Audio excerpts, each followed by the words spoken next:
52 жаштагы бул киши 13 аял алган. Анткени Нигерияда эң көп 13 аял алганга чейин уруксат бар.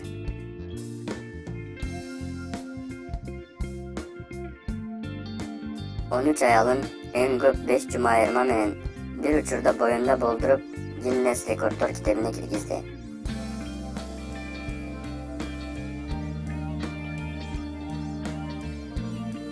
Негизи эле ал 13 аялдуу болгон мамлекетиндеги жалгыз адам.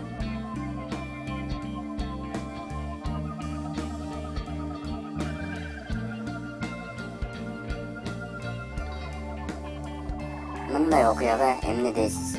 Комментарийге жазып калтырыңыз.